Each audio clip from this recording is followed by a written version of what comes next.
It's Thursday here in Berea. The Browns continue preparations for the Bengals. And let's just start there, Mary Kay, with that matchup between the Bengals wide receivers and Browns defensive backs. Greg Newsome spoke today, and of course he's sort of been at the center of a lot of this, the back and forth with Jamar Chase and those other Bengals receivers after they said on a podcast last summer that they didn't believe Greg was elite. Greg seemed to cherish it when the Browns beat the Bengals on Halloween last year. This is obviously the matchup to watch, how the Browns and Jim Schwartz's defense will deal with that three-headed monster at receiver.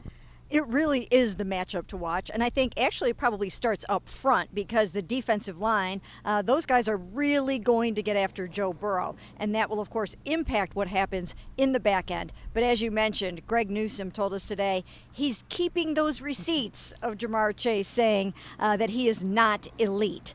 And then, we had Denzel back out on the practice field again today. We talked to Martin yesterday. So this is very much a cornerback, defensive back driven game. Yeah, Ashley, and you look at the types of corners. We've talked about Martin and Denzel and Gray, how they all sort of fit together, and it's just it sort of explains why this team matches up so well with this three-headed monster at receiver that just causes so many other defenses problems. And even I think we can add the safety room into that too. Like Grant Delpit is obviously a very different player than Rodney McLeod physically and what he can do and how they plan to use him and things like that. But I do think against the Bengals in particular, it'd be really interesting, especially to see a Martin Emerson matched up with the T. Higgins, for example, right? And Jim Schwartz today talked about the respect they have to have for Tyler Boyd in the slot. I think there's a lot there, and they have matched up really well with them over the last couple of years. I think that's ultimately what their success against the Bengals with Joe Burrow comes down to. Okay, we also heard a little bit about Deshaun Watson today. We talked to him on Wednesday, but Alex Van Pelt spoke today, and Mary Kay, you wrote a little bit about this.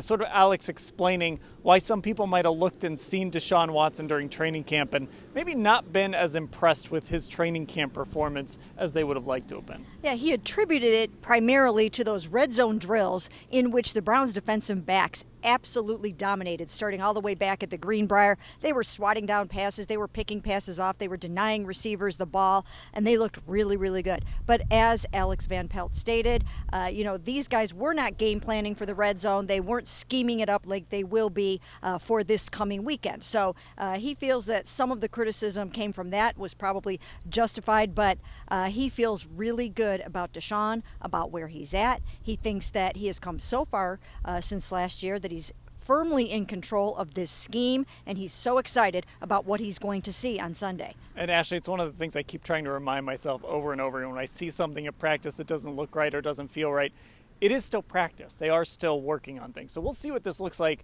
when the fur starts to fly. We love using that Mary Kay term. When the fur starts to fly in the real games. But, they are practicing things in practice. Right. I mean, we've talked about this a lot, especially in the context of Deshaun Watson maybe wanting to do some things that Patrick Mahomes has done. And one of the things that a quarterback like that is known for is using practice to experiment. Of course, we've talked about the Eagles joint practices and maybe some quote-unquote issues that they had there were because they were going up against a different defensive front than their own, and it's a chance to experiment and try things. So I think that goes for both sides of the ball, really, and even special teams to some extent. We just don't know what we're going to fully see when we get out there on Sunday. Okay, so that brings us to our vibe check here. Yeah. Mary Kay mentioned the Greenbrier, and it has been a long time since this team opened camp, and it's just starting to feel like we need something to happen. We need a game, and I think one of the themes of today, Mary Kay, was you're finally going to see what this looks like on offense. Amari Cooper talked about it. Jim Schwartz, I think, talked about it a little bit when we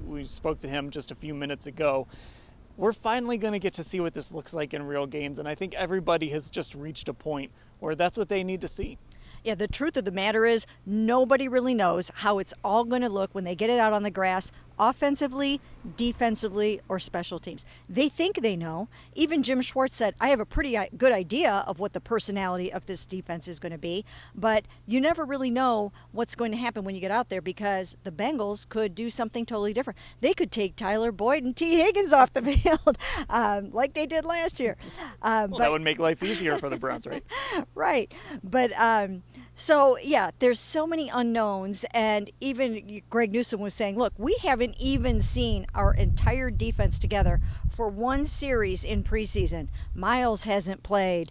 Denzel played sparingly. And there are a lot of unknowns heading into this game. Yeah, Ashley, we just need things to happen. We need that ball to start rolling a little. We really do. I mean, I think we've kind of felt it, especially these last 2 days, like when we're talking to the heavy hitters of this team, right? Deshaun Watson, Jim Schwartz. There's kind of like, you need something else to happen in order to really get the idea of what this is. It's like we're retreading a lot of the same things, but it's almost by necessity at this point. And with that extra week of the preseason that we obviously had, I think it's emphasized even more. We're noticing it a bit more, I should say. So I think ultimately you just need to see what these guys look like against another team in a real game. Well, 3 days from now, at about this time of day when we're recording this video, we'll have an idea of what happened between the Browns and Bengals and where things might be headed. And of course, we will cover everything between now and then at cleveland.com/Browns.